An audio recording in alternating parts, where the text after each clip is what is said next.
Hey guys, welcome to channel 307. What I'm working on here today is, this is an engine off of my son's 1972 Suzuki TS 185 project, and these bolt holes that hold the exhaust on the cylinder head, the threads are just completely shot in them. Of course, this wasn't noticed until after this cylinder was bored and, you know, the engine was assembled and everything, of course. Bringing in close here, these are the two holes I'm talking about. So what we're going to do to fix this is we are going to use this helicoil kit. It's about $30 on Amazon, eBay, just about anywhere online. Helicoil kit. If you're not familiar with a helicoil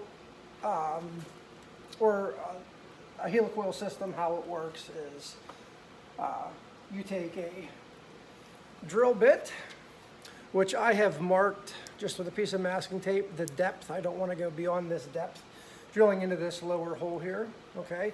So you're going to drill the hole out enough to clear the current threads, to just clear or nearly clear them out of the hole, all right?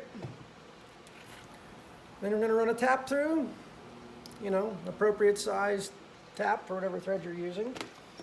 And then you'll have your helicoil itself. They're still in the little bag here, okay? So it's got an exterior thread, which will thread into the hole that we're tapping, and it has an interior thread, which will be the thread that we actually use for the bolt that holds our exhaust on. So I'll bring it in a bit closer and we'll get started here.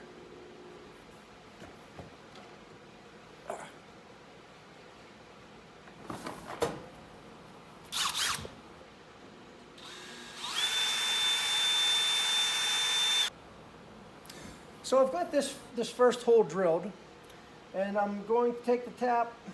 I'm using a little bit of cutting oil, okay? I'm going to start my tap here. Now, if you're attempting a helicoil and you are not very experienced with tapping holes, well, it never hurts, depending on the importance of which hole you're going to attempt this on for the first time, to do some practice. But you know, tapping holes for a lot of years, and the biggest point of advice I can give is use oil, back the tap out, keep breaking that chip, like to keep the hole nice and clean. Hit it with a little bit of compressed air.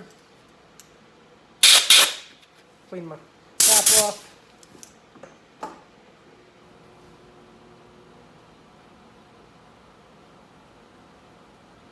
Just wind her in a little bit further.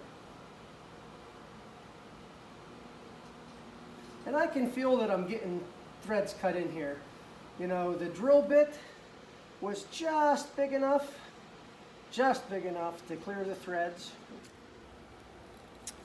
So before I run this little helicoil into its home, I'm going to apply a little bit of Loctite. Some people may or may not agree with that, but this is an exhaust on a 50-year-old dirt bike, and I'm considering this a permanent repair, or at least I'm hoping it to be a permanent repair. So a couple dabs of red Loctite will go a long way on here.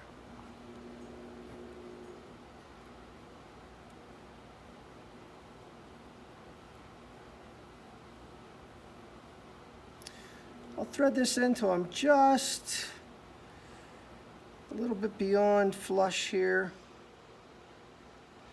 I've got plenty of thread to hold there. And I won't run a bolt in until my Loctite has some time to dry.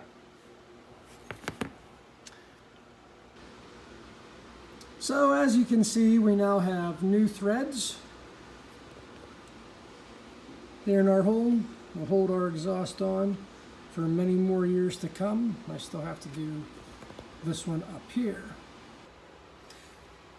You know, anytime you're working on a lot of old stuff or any kind of old stuff, thread repairs are a very, very common thing. When you're threading steel bolts into aluminum parts in particular, you know, it doesn't always age well, so to speak. So to have a metric helicoil kit like this and a standard one, you could have both of them laying in a toolbox or a shop for around, you know, 60 bucks. They're great to have. I work on a lot of vintage dirt bikes. We have a lot of thread repairs, you know, we do, and this is just a simple way. Anyone can do it. If you got just a little bit of mechanical knowledge and you take your time, you know, thread repairs are no big deal. We're going to be doing a few more videos on the build and assembly of this 1972 Suzuki TS 185. My son is building this as a vintage cross-country race bike for himself. He's 12 years old. And this bike is being built on a budget, you know, on a 12-year-old's grass cutting sort of budget, along with some help and some parts that we've had laying around here. So if that kind of content interests you, make sure you like and subscribe. Thanks a lot.